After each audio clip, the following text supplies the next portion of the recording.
di mana para calon presiden akan menyampaikan pernyataan penutup. Dan kesempatan pertama kami berikan kepada calon presiden nomor urut 2 Bapak Prabowo Subianto menyampaikan pernyataan penutupnya dalam waktu 2 menit. Kami persilakan Pak Prabowo Subianto. Saudara-saudara sekalian, kita patut bersyukur bahwa dalam beberapa dasawarsa ini negara kita terhindar dari konflik bersenjata dengan negara asing. Ini berkat kepemimpinan dan kenegarawanan pemimpin-pemimpin kita.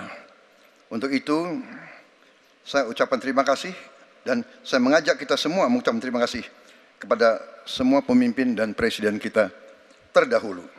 Juga saya bertekad manakala saya menerima mandat dari rakyat untuk tetap menjalankan politik bebas aktif, non-blok, menghormati semua negara, menjadi tetangga baik bagi semua negara di kawasan kita, menjaga jarak yang tidak terlalu jauh tapi juga tidak terlalu dekat dengan semua kekuatan, menjalin kerjasama ekonomi.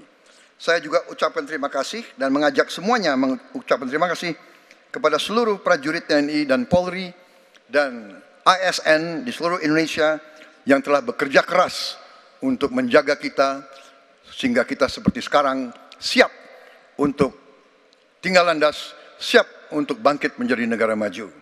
Kita perlu untuk mempertahankan sistem yang sudah baik.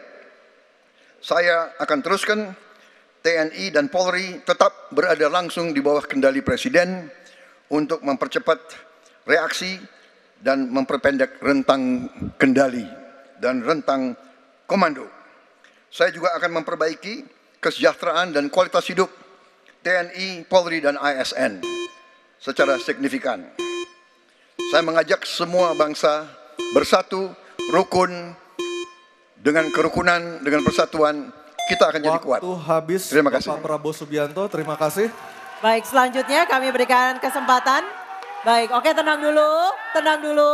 Kami beri kesempatan untuk calon presiden nomor urut 3 Bapak Ganjar Pranowo untuk menyampaikan pernyataan penutup. Waktu Bapak 2 menit, silakan.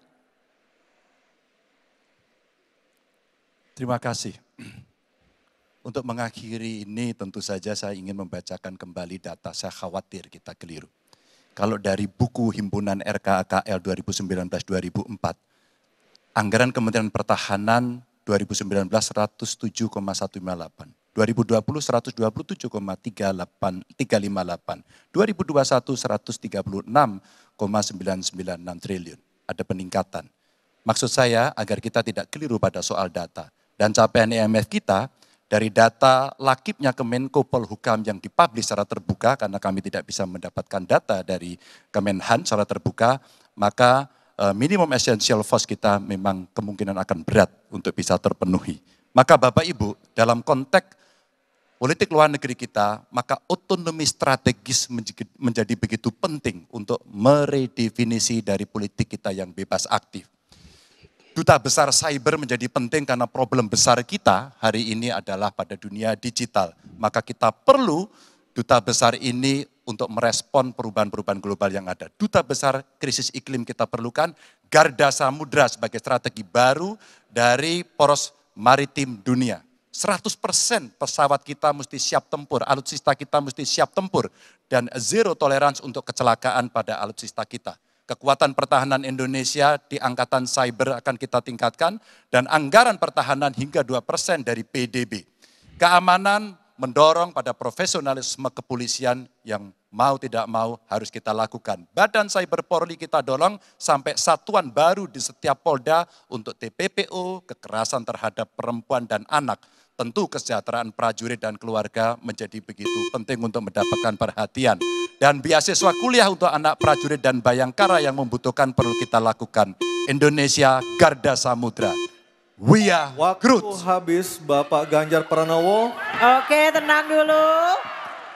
Baik, kesempatan berikutnya kami berikan kepada calon presiden nomor 1 Bapak Anies Baswedan menyampaikan pernyataan penutupnya dalam waktu 2 menit. Silakan Pak Anies. Sebagai Presiden Republik Indonesia, maka prioritas pertama dan terutama adalah memastikan rasa aman pada tiap keluarga dan setiap jengkal tanah Indonesia. Dan itu artinya kita memastikan bahwa mereka yang diberi tugas untuk mengamankan dipikirkan kesejahteraannya. Memastikan bahwa kenaikan gaji tiap tahun, memastikan mereka punya rumah dinas, memastikan kesejahteraannya aman. Sehingga mereka bisa konsentrasi. Siapa itu? TNI, Polri, termasuk ASN di bidang pertahanan. Itu kunci nomor satu. Yang kedua, ketika kita berbicara tentang menjaga keamanan, maka kita juga berbicara tentang bagaimana pelibatan kita di dalam kancah internasional. Presiden akan menjadi panglima diplomasi dunia Indonesia di tingkat dunia. Hadir, mewarnai, membawa nilai-nilai Indonesia. Dan seperti juga di debat ini, tidak banyak ruang diberikan untuk berbicara di forum global. 2 menit, 3 menit itulah waktunya. Tapi di situ seninya, bagaimana kompleks gagasan, kompleks ide disampaikan secara lugas. Dan ketika Indonesia menyampaikan posisinya tegas, maka kita tidak akan ragu. Kita memperjuangkan penghapusan penjajahan di muka dunia. Maka Indonesia tidak sungkan untuk mengatakan pada negara manapun, hentikan penjajahan di tanah Palestina. Dan usahakan itu lewat diplomasi ke seluruh tempat. Bukan cuma sekedar statement dari Menteri Luar Negeri, tapi serius menjajaki seluruh kekuatan. Kita menginginkan Indonesia kembali menjadi kekuatan yang disegani. Dan mulainya dari mana? Dari pemimpin yang menjunjung tinggi etika. Pemimpin yang menjunjung tinggi ilmu pengetahuan. Pemimpin yang terbuka atas gagasan mempertahankan Indonesia atas ancaman-ancaman baru. Dan itu artinya kita hadir di berbagai wilayah. Di dalam pertemuan-pertemuan global membawa aspirasi Indonesia. Kita kirim pesan. We will no longer absence. Indonesia will be presence and Indonesia will color the world. Indonesia absence no more, respected forever. Habis Pak Anies, terima kasih Pak Prabowo, Pak Ganjar dan Pak Anies sudah memberikan closing statement atau pernyataan penutupnya untuk malam hari ini. Dan kita berikan apresiasi kepada para calon presiden 2024 yang telah merampungkan seluruh rangkaian debat pada malam hari ini. Hadirin kami persilakan untuk tepuk tangan. Dan masih tersisa 2 debat lagi yang akan diselenggarakan oleh KPU. Dan kami mengingatkan Anda untuk menggunakan hak pilih Anda pada Rabu 14 Februari 2024. Dan semoga debat ketiga kali ini bisa menjadi bahan pertimbangan Anda untuk menentukan pilihan siapa pemimpin Indonesia ke depan pada 14 Februari 2024. Dan kita tutup acara kita malam hari ini. Saya Aryo Ardi. Saya Anisha Dasuki mengucapkan terima kasih atas kebersamaan Anda.